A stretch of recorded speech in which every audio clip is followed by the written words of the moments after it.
that is we are discussing today about the solid state lasers and the gas lasers. Now in solid state laser we are discussing the category of ruby lasers, clear? And in the gas laser I have already discussed about the helium neon laser, and now today I will discuss about the carbon dioxide lasers. These are very important, and the difference between the solid state lasers and the carbon dioxide laser is also very important. Now let us start discussing about the ruby laser first. So ruby laser क्या होते हैं? ruby laser हमारे पास solid state lasers होते हैं. अब solid state lasers में obviously हम ruby lasers का जो कैटेगरी रख रहे हैं, ruby lasers में हमारे पास एक्टिव मीडियम रहता है Al2O3. कौन सा एक्टिव मीडियम रहता है? Al2O3, और इसमें हम डोपिंग करते हैं क्रोमियम आयंस की. क्रोमियम आयंस की हम डोपिंग करते हैं. हम कुछ Al3 पॉजिटिव आयंस को रिप्लेस करते हैं Cr3 पॉजिटिव आयंस के साथ, और हम क्या करते हैं? डोपिंग करते हैं इसमें Cr3 पॉजिटिव क्रोमियम आयंस की. अब मेन बात जो सॉलिड स्टेट लेजर्स में याद रखनी है कि सॉलिड स्टेट लेजर हमारे पास इलेक्ट्रिकली नॉन कंडक्टिंग लेजर्स होते हैं, ठीक है जी. और इसमें हम इनको डोप्ड इंसुलेटर लेजर्स बोलते हैं, क्योंकि इसमें हम डोपिंग करते हैं क्रोमियम आयंस की. हम इसमें डोपिंग करते हैं क्रोमियम आयंस की. Cr3 positive ions are actually the active centres here. अब बात क्या है, यहाँ पर रूबी लेजर में हमारे पास Cr3 positive ions are actually the active centres. क्यों मैं ऐसा बोल रही हूँ? क्योंकि इसमें रूबी लेजर्स में जो आपके पास कलर मिलता है वो एक्चुअली Cr3 पॉजिटिव आयंस के कारण मिलता है. और मेन बात जो आपको ध्यान रखनी है, रूबी लेजर क्योंकि सॉलिड स्टेट लेजर्स हैं, तो यहाँ पर जो हमेशा क्वेश्चन पूछा जाता है मेन, वो ये पूछा जाता है कि इसमें पंपिंग कैसे की जाती है. तो वो आपको ध्यान रखना है कि रूबी लेजर्स के अंदर आपके पास जो पंपिंग होती है वो फ्लैश लैंप की वजह से होती है, ठीक है. That is optical pumping is used in the solid state laser. कौन सी पंपिंग यूज होती है? ऑप्टिकल पंपिंग का हम यूज करते हैं, ठीक है. That is with the help of flash lamp.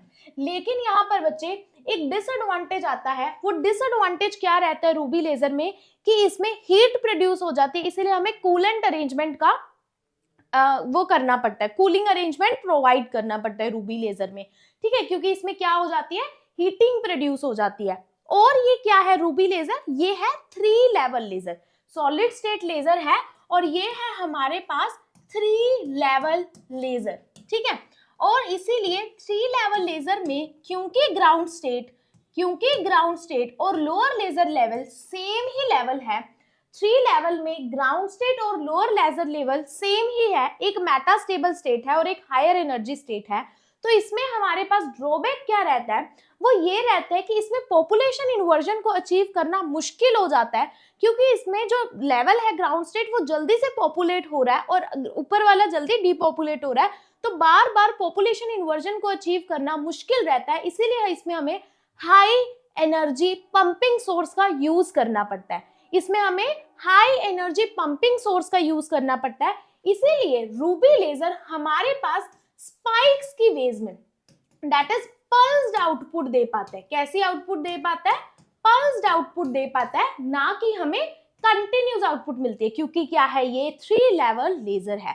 तो रूबी लेजर सबको क्लियर हुआ, 3 लेवल लेजर है. इस तरह से आपके पास ट्रांजिशन हो रही है स्टिमुलेटेड एमिशन मेटास्टेबल स्टेट से lower laser level that is ground state में फोटोन रिलीज करता है 6943 एंगस्ट्रॉम का. And we do the pumping with the help of optical pumping in solid state lasers. I think ruby laser is clear to all of you. Now let us compare this solid state laser with the gas lasers. अब gas lasers है हमारे पास ज्यादा efficient lasers. और ऐसा क्यों है? Why gas lasers are more efficient lasers? तो जानते हैं कि gas lasers हमारे पास ज्यादा एफिशिएंट क्यों होते हैं. उसका पहला कारण ये है कि सॉलिड में हमारे पास पहली दिक्कत तो ये है कि वो क्या होते हैं? इम्परफेक्शन से होते हैं. सॉलिड्स में इम्परफेक्शंस होती हैं जिसकी वजह से दिक्कतें आ सकती हैं. दूसरा रीजन ये है कि सॉलिड में फ्लैश लैम्प की ऑप्टिकल पंपिंग के कारण हीट प्रोड्यूस होती है और कूलिंग अरेंजमेंट का हमें करना पड़ता है. लेकिन गैस लेजर में ना तो इम्परफेक्शन है और ना ही कोई कूलिंग अरेंजमेंट की जरूरत है. इसमें हम करते हैं इलेक्ट्रिकल पंपिंग। गैस लेजर्स के जो एनर्जी लेवल्स होते हैं वो शार्प होते हैं, इस वजह से हमें करनी पड़ती है इलेक्ट्रिकल पंपिंग करनी पड़ती है। इसमें समझ आई बात। अब यहाँ पर CO2 लेजर्स का हम यूज कर रहे हैं। वहां पर रूबी लेजर में एक्चुअल में एक्टिव सेंटर थे हमारे पास Cr3 पॉजिटिव आयंस, लेकिन CO2 लेजर्स में हम CO2 को तो डालते ही हैं, लेकिन इसमें हम मिक्सचर डालते हैं N2 प्लस हीलियम का। अब N2 और हीलियम क्या है, इसकी हेल्प करते हैं to achieve the lasing action. Lasing action को अचीव करने में N2 और हीलियम हेल्प करते हैं। कैसे करते हैं वो मैं आपको बताती हूँ। इसमें सबसे पहले हमारे पास CO2 में वाइब्रेशनल लेवल्स होते हैं और रोटेशनल लेवल्स होते हैं।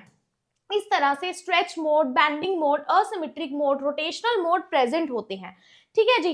अब इसमें CO2 लेजर में ये सबसे पहली बात है बच्चे 4 लेवल लेजर। ये क्या है, 4 लेवल लेजर, और इसीलिए ये हमें देता है कंटिन्यूस आउटपुट। कैसी आउटपुट देता है, कंटिन्यूस आउटपुट देता है। जबकि 3 level solid state laser ruby laser में हमें मिल रही थी पल्स्ड आउटपुट, उसमें हम ऑप्टिकल पंपिंग करते थे, इसमें हम क्या करते हैं, इलेक्ट्रिकल पंपिंग करते हैं। और इसकी मेन बात क्या है, इसमें इम्परफेक्शंस नहीं है। अब जानते हैं कि इसमें नाइट्रोजन और हीलियम कैसे हेल्प करते हैं लेजिंग एक्शन को कार्बन डाइऑक्साइड के द्वारा अचीव करने में। बच्चे नाइट्रोजन इसमें पहले क्या होता है, एक्साइट हो जाता है एनर्जी लेके, और फिर वो एनर्जी पास ऑन करता है कार्बन डाइऑक्साइड पे।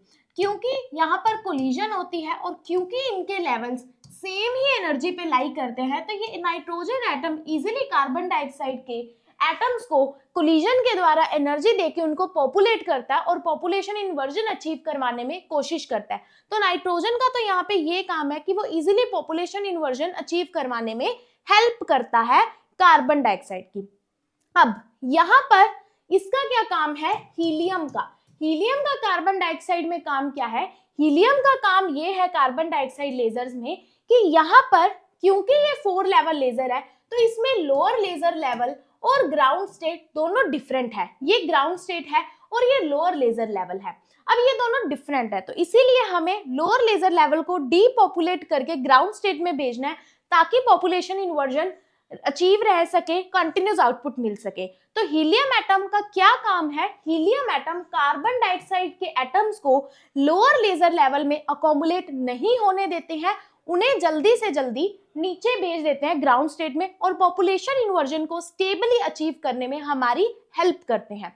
तो यहाँ पर कार्बन डाइऑक्साइड लेजर्स ये काम कर रहे हैं कि हमारे पास हीलियम हेल्प करता है to depopulate the carbon dioxide molecules to the ground state from the lower laser level, and nitrogen first excited and then gives its energy to carbon dioxide through the collision. So nitrogen is helping for the population inversion of carbon dioxide, and helium is helping us to depopulate the lower laser level. So that is the totally concept behind the carbon dioxide laser, and it is obviously the 4 level laser. So I think it is clear to all of you, and this is a gas laser and it is more efficient than the Ruby laser.